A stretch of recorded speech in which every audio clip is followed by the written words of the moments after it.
शादी के बाद राहुल बदल क्यों गया? सुनो, क्या आप ऑफिस से आते हुए सब्जी लेते आओगे? संगीता जल्दी जल्दी घर में ताला लगाते हुए बोली। सुनकर राहुल चौंक गया। बोला, क्यों, तुम्हें क्या हुआ? रोज़ तो तुम ही लाती हो ना। आज मुझे घर आने में देरी हो जाएगी, मम्मी के घर जाना है, उनकी तबीयत ठीक नहीं है। संगीता की बात सुनते ही राहुल की त्योरियां चढ़ गई। तुम्हें तो रोज़ मायके जाने का कोई ना कोई बहाना चाहिए। कभी मम्मी की तबीयत ठीक नहीं है तो कभी पापा का मूड खराब है। राहुल झुंझलाते हुए बोला। राहुल की बात सुनकर संगीता रुआंसी हो गई। माँ बाप की इकलौती संतान संगीता ने विवाह से पहले ही राहुल से कह दिया था कि उसे अपने माँ बाप का ख्याल रखना है। तब तो राहुल ने उसकी इस सोच को सराहा था, लेकिन अब जब भी वह मायके जाने का नाम लेती है राहुल ऐसे ही रिएक्ट करता है। वैसे तो वह चुपचाप राहुल की बात सुन लेती है, लेकिन आज उसकी बात संगीता के मन में चुभ गई। अतः वह भी तल्ख लहजे में बोली, ठीक है, अब मैं घर नहीं आऊँगी, वहीं रह लूँगी। राहुल ने संगीता की बात को हल्के में लिया और उसे बस स्टॉप पर छोड़कर वापस चला गया। संगीता का मूड पूरी तरह खराब हो गया था। बस जब उसके सामने रुकी तो वह अनमनी सी उसमें चढ़ गई। ऑफिस में जल्दी जल्दी पेंडिंग काम निपटा कर लंच में घर के लिए निकल गई, लेकिन घर जाने के बजाय अपनी सहेली रितु के पास चली गई। दरवाजे पर संगीता को देखते ही रितु खुशी से उसे गले लगा ली। उसके उदास चेहरे की ओर देखते हुए रितु बोली, सच सच बता, क्या हुआ है? राहुल से फिर से झगड़ा हुआ है क्या? नहीं यार, ऐसी बात नहीं है। संगीता आंखें चुराते हुए बोली। अच्छा, तो अब तुम मुझसे बात छुपाओगी? रितु नाराजगी दिखाते हुए बोली। नहीं यार, तुझसे क्या छिपाना, तुझे तो सब पता है। संगीता रितु का हाथ पकड़ते हुए बोली। अच्छा ठीक है, तू बैठ, मैं अभी आती हूँ, कहकर रितु किचन में चली गई। थोड़ी देर बाद चाय नाश्ता लेकर बाहर आई। जब संगीता नाश्ता कर चुकी तो रितु बोली, अब बता, क्या बात है? क्यों इस खूबसूरती चेहरे पर 12 बजे हैं? क्या बताऊं यार, रोज़ रोज़ की किचकिच से तंग आ गई हूँ मैं। जब भी राहुल से मम्मी के घर जाने की बात करती हूँ तो उसका पारा चढ़ जाता है। तू तो जानती है ना कि मम्मी पापा का मेरा अलावा और कोई नहीं है। राहुल से यह बात मैंने पहले ही कह दी थी कि विवाह के बाद भी मैं मम्मी पापा की जिम्मेदारी इसी तरह निभाऊंगी। तब तो उन्होंने हंसते हुए हामी भर दी थी, लेकिन अब अपनी ही बात से पलट गए हैं। अच्छा, तो यह बात है, राहुल ने फिर से तेरे मायके जाने पर एतराज़ जताया, इसीलिए तेरा मूड खराब है? रितु ठंडी सांस लेते हुए बोली। चिंता न कर, इस समस्या का कोई ना कोई समाधान निकलते हैं। क्या समाधान निकलेगा इसका? मेरी तो कुछ भी समझ में नहीं आ रहा है। एक तरफ मम्मी पापा हैं तो दूसरी तो राहुल। दोनों के प्रति अपने दायित्व निभाते निभाते मैं थक गई हूँ।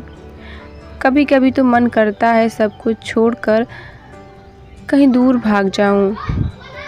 संगीता रोमांसी स्वर में बोली।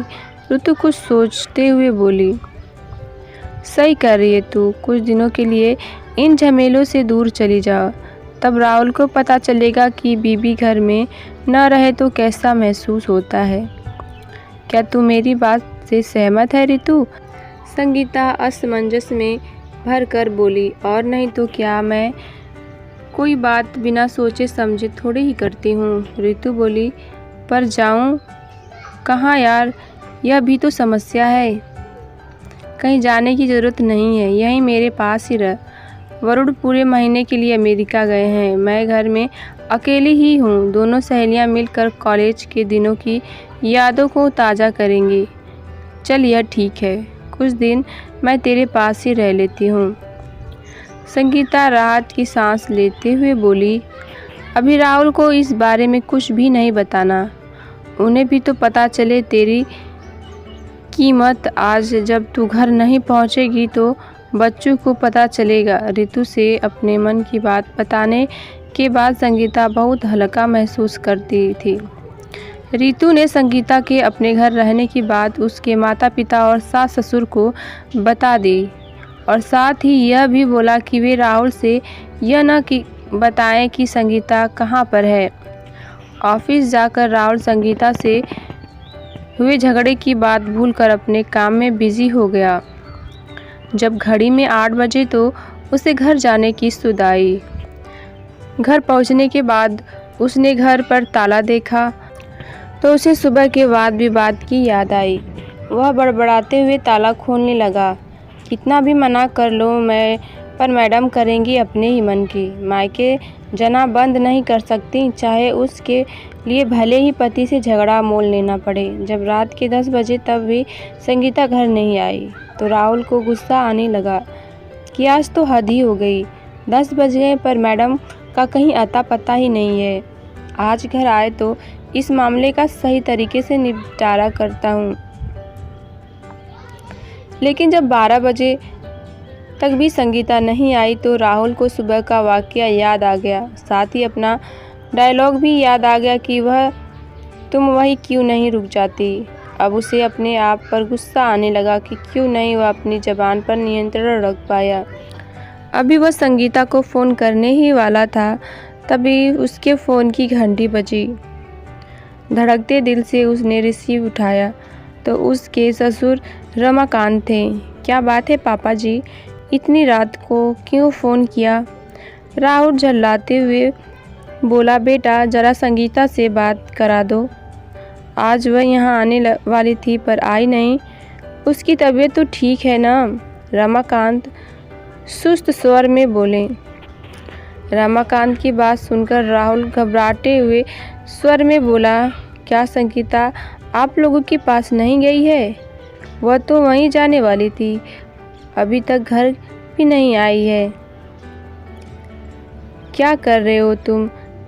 कहाँ चली गई है मेरी बेटी बिना बताए? रमाकांत वहाँ से सर में बोले, फिर रिसीवर रख दिया। अब तो राहुल की हालत खराब हो गई। वह इस बार संगीता के मोबाइल पर फ़ोन करने लगा, लेकिन उसका फ़ोन स्विच ऑफ आ रहा था। सुबह होते ही राहुल सबसे पहले संगीता के मायके गया। उसे लगा शायद संगीता अपने मम्मी पापा के पास गई हो और उसे सबक सिखाने के लिए यह सब कर रही हो।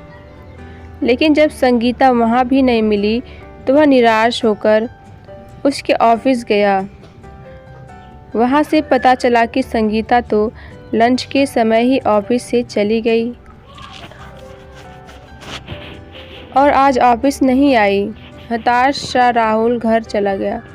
पूरा दिन वह संगीता की अच्छाइयों को याद करके सुबकता रहा और वह सोचकर कहीं नहीं गया कि शायद संगीता घर वापस आ जाए। लेकिन जब सुबह से रात हो गई, संगीता नहीं आई और रितु दोनों रात में गप्पे मारती रहीं।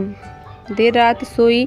सुबह काल बैल की आवाज़ से संगीता की नींद टूट गई तो उसने देखा कि रितु गहरी नींद में सो रही है। संगीता का मन उसे जगाने को नहीं हुआ। वह यह सोचकर दरवाज़ा खोलने चली गई कि दूध वाला आया होगा। संगीता ने दरवाज़ा खोला तो देखा कि दरवाजे पर 4 अजनबी खड़े हैं। उन्हें देखकर वह घबराई गई और जल्दी से दरवाज़ा बंद करने लगी, लेकिन इससे पहले ही उन चारों में से 2 ने संगीता को दबोचकर गाड़ी में डाल दिया। जब संगीता की आंख खुली तो उसने खुद को एक कच्चे घर में पाया। वह घबराई सी इधर उधर देखने लगी, लेकिन कुछ समय समझ नहीं आया। संगीता घबराहट के मारे रोने लगी। उसकी समझ में नहीं आ रहा था कि क्या करे, किससे बात करे। फिर चुपचाप किसी के आने की राह देखने लगी। शाम के करीब 4 बजे 2 लोग आए और संगीता से उसके पति के बारे में पूछने लगे। संगीता ने अपने पति राहुल के बारे में बता दिया तो वे बोले, हम राहुल की नहीं वरुण की बात कर रहे हैं। वरुण तो मेरी सहेली रितु का पति है। संगीता ने अचकाते हुए पूछा, क्या किया है उसने और आप लोग मुझे क्यों पकड़ कर लाए हैं? रितु की बात सुनकर दोनों अजनबी अचकचा गए। उन्होंने संगीता को डांटते हुए कहा, ज़्यादा स्मार्ट बनने की कोशिश ना करो। तुम्हारे पति ने हमारे मालिक से कर्जा लिया है और अब उसे चुकाने से कतरा रहा है। जब तक हमारा पैसा नहीं मिलेगा हम तुम्हें नहीं छोड़ेंगे। पैसा नहीं मिला तो हम तुम्हें बेच देंगे। अजनबियों की बात सुनकर संगीता के हाथ पांव फूल गए। वह सोचने लगी कि अजीब मुसीबत में फंस गई। कैसे छुटकारा मिलेगा? काश राहुल को फ़ोन कर पाती। दोनों अजनबी संगीता को धमका कर चले गए। जब अगले दिन भी संगीता अपने घर नहीं पहुंची तो राहुल बुरी तरह टूट गया। उसकी समझ में नहीं आ रहा था कि क्या करे। संगीता को गए 2 दिन हो गए थे, लेकिन उसकी कोई खबर नहीं थी। कहीं वह किसी हादसे का शिकार तो नहीं हो गई? यह सोच कर वह रोने लगा। अगले दिन डोरबेल की आवाज़ से उसकी नींद टूटी। वह खुशी यह सोचकर दरवाज़ा खोलने गया कि शायद संगीता हो दरवाजे पर, लेकिन सामने उसके माता पिता खड़े थे। उन्हें देखते ही राहुल के सब्र का बांध टूट गया और वह अपने पिता के गले लगकर बच्चों की तरह रोने लगा। उसके इस तरह रोने पर घबराते हुए उसके पिता बोले, क्या बात है, तुम रो क्यों रहे हो? सब तो ठीक है ना? नहीं पिताजी, कुछ भी ठीक नहीं है। संगीता घर छोड़कर चली गई है। 2 दिन हो गए हैं लेकिन घर वापस नहीं आई। राहुल सबकते हुए बोला, क्या कहा बहू कर घर छोड़कर चली गई है? पर क्यों? राहुल की माँ हैरानी से बोली, जरूर तूने ही उसे झगड़ा किया होगा, वरना मेरी बहू तो बेहद समझदार है। हाँ माँ, मैंने ही उसका दिल दुखाया है, पहली बार नहीं, हमेशा उसे दुखी करता हूँ, तभी वह मुझे छोड़कर चली गई। कहते हुए राहुल ने सारी बात माता पिता को बता दी। हूँ किया तो तूने गलत ही बेटा, जब उसने शादी से पहले ही यह कह दिया था कि उसे ही अपने माता पिता का सहारा बनना है, तो तू क्यों उसके मायके जाने पर इतराज़ जताता है?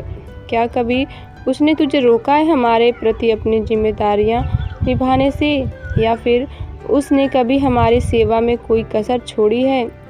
राहुल के पिता उसे समझाते हुए बोले, आप सही कह रहे हैं पापा, मैं ही गलत था जो अपनी बीवी के मनोभावों को नहीं समझ सका।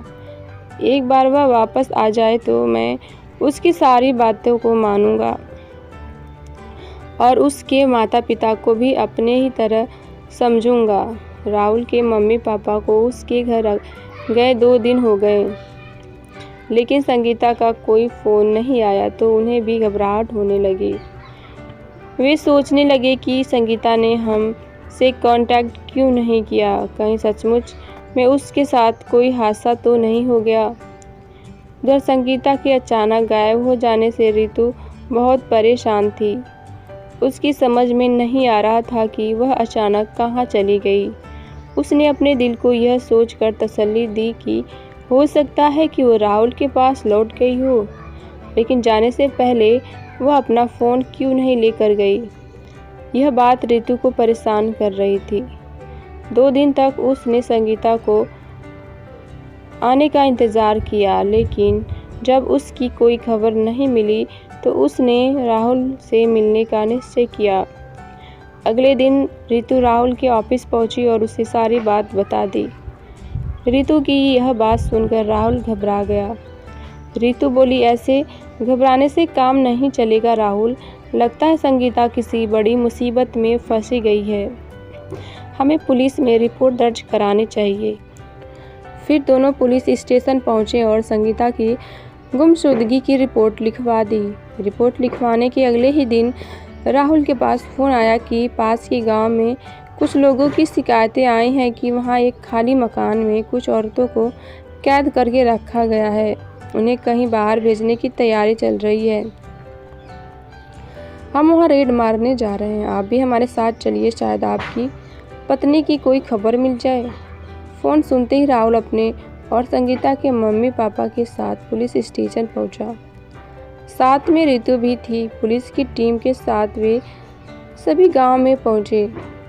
वहां एक कमरे में संगीता बंद थी। सभी औरतों और वहां उपस्थित गुंडों को पकड़ लिया गया। पुलिस इंस्पेक्टर ने राहुल से कहा, देखिए, इन में से कोई आपकी पत्नी तो नहीं है? उन्हें देखकर राहुल निराश हो गया क्योंकि उनमें से संगीता नहीं थी। इंस्पेक्टर बोले, आप परेशान न हो, हम पूरे घर की तलाशी लेते हैं। हो सकता है कि आपकी पत्नी को किसी और कमरे में रखा गया हो। पूरे घर की तलाशी लेने के बाद संगीता एक कमरे में घुटनों पर मुंह रखते हुए रोती हुई मिली।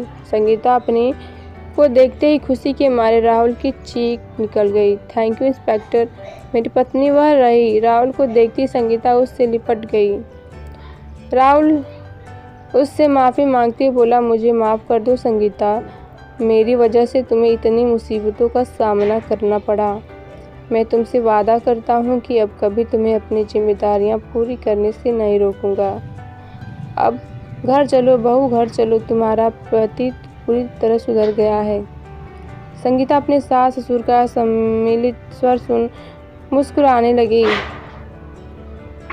दोस्तों, ये हस्बैंड वाइफ का कहानी आपको कैसा लगा ये हमें कमेंट बॉक्स में ज़रूर बताएं। दोस्तों, उम्मीद है कि आपको हमारी ये स्टोरी पसंद आई होगी। दोस्तों, स्टोरी अच्छी लगी हो तो ऐसी ही स्टोरी सुनने के लिए हमारे चैनल को अभी सब्सक्राइब कर लीजिए और साथ ही साथ बेल आइकन को भी दबा लीजिएगा। जब मैं नई वीडियो डालूंगी तो उसका नोटिफिकेशन सबसे पहले आप तक पहुंचेगा। तो चलिए मिलेंगे नई वीडियो के साथ, तब तक के लिए take care and bye bye. Thanks for watching my videos.